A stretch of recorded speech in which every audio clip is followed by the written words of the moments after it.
Hello everybody, my name is Anisa and I'm from Metal Presse, and today we're talking with Roy Mayorga from the Stone Sour.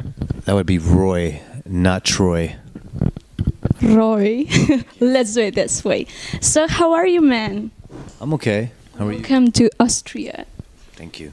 So your EU tour is going to the end. So how was it till now? It's been great. We've been here for 5 weeks. We started in Russia about 5 weeks ago, and then went through Scandinavia, England, Europe, and now we're here in Vienna. We have 2 more shows, and it's been great. It's been awesome. And about your guest band, how did you decide to work with them, and how is it to work with them? How do you go along with the Pretty Reckless? Oh my God, they're great. We love that band. I mean, we thought they were a perfect fit to be on this tour. I mean, musically they're great. They're pure raw rock, and we love that. And Taylor's amazing, and her band is great. So a no-brainer. Yeah. They're amazing.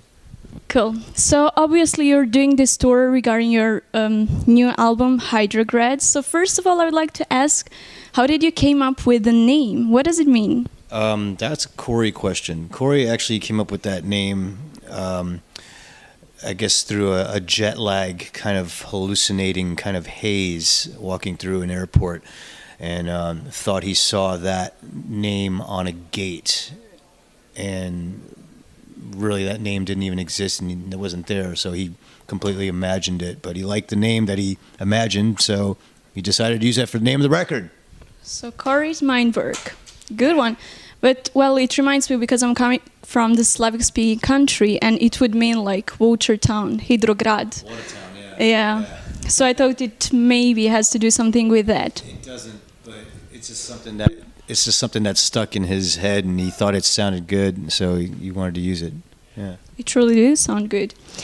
So in comparison with your last 2 albums, with House of Bones and Golden Bones, sorry, so excited.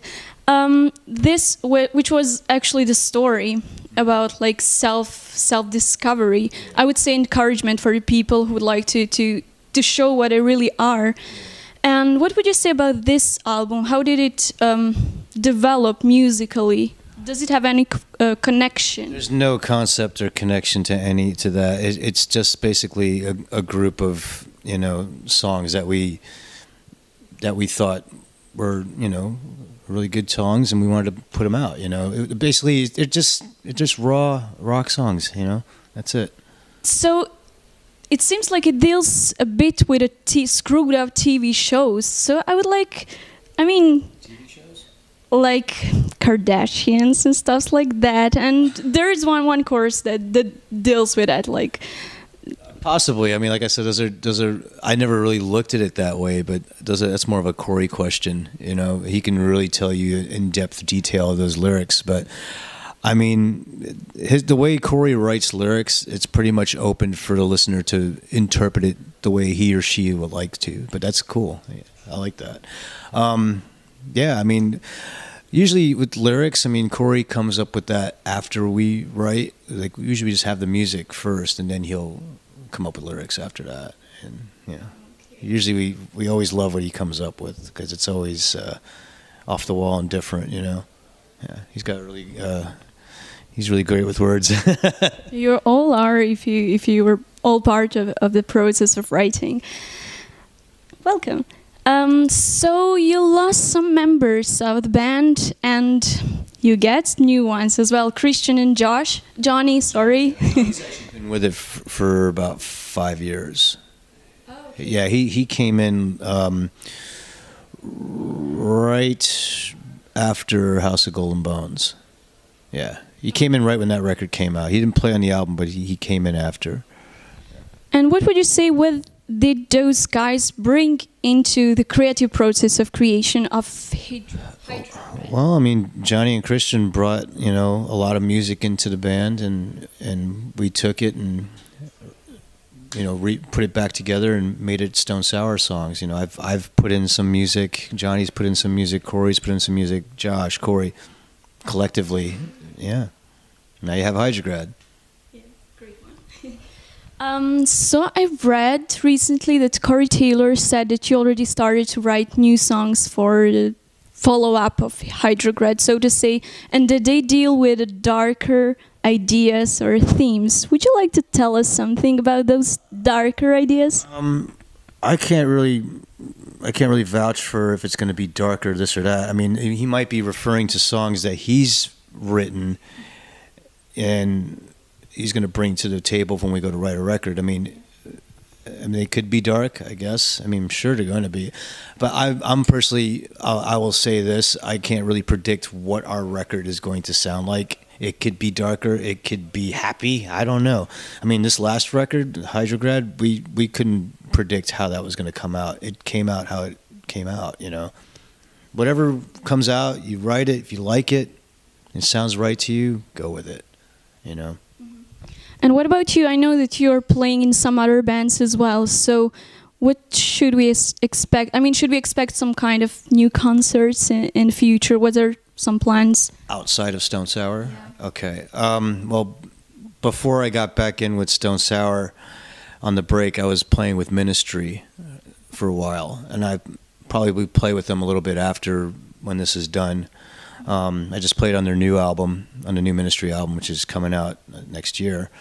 I'll probably be doing session work, playing drums on other people's records, like I've been doing.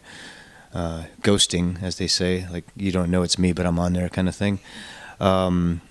Maybe doing some soundtrack work for some film, which I've been doing on and off. Yeah.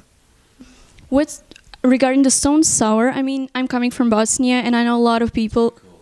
Thank you. And I know a lot of people from Bosnia, Croatia, Serbia that love Stone Sour. So I'd like to ask, because they're probably interested, and I want to share this interview with them.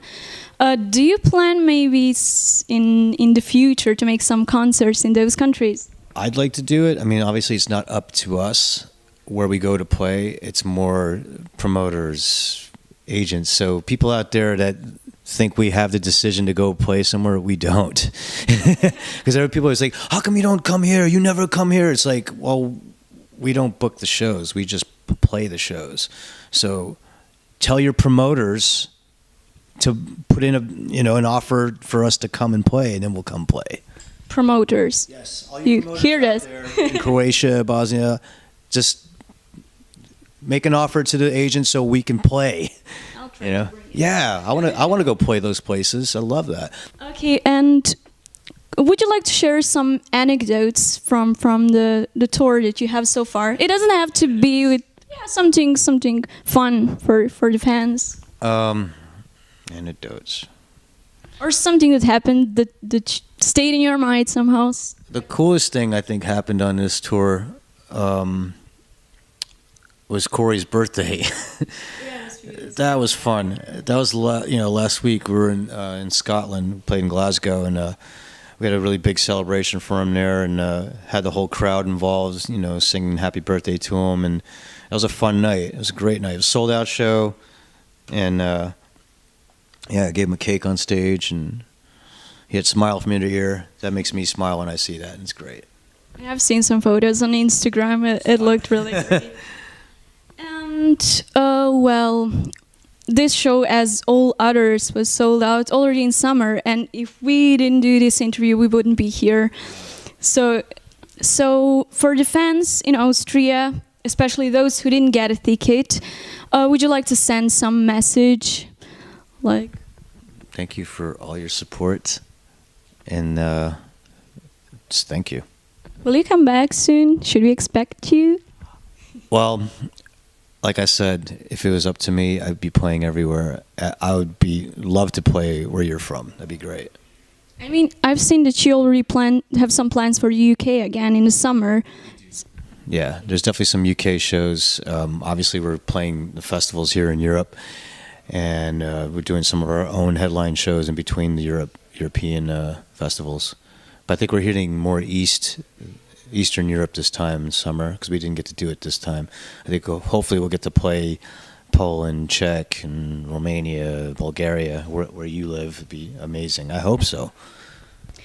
So, talking about ministry, I heard that I played with two drummers 2 years ago. So, would it be interesting for you to play with somebody else? And the only time I've ever played with another drummer, oddly enough, covering a ministry song was with Static X. When I was on tour with Soulfly, I used to cover the ministry song with Static X with their drummer. Yeah, it'd be great. But actually, this last ministry tour, it was just me on drums and keyboardist, and that's it.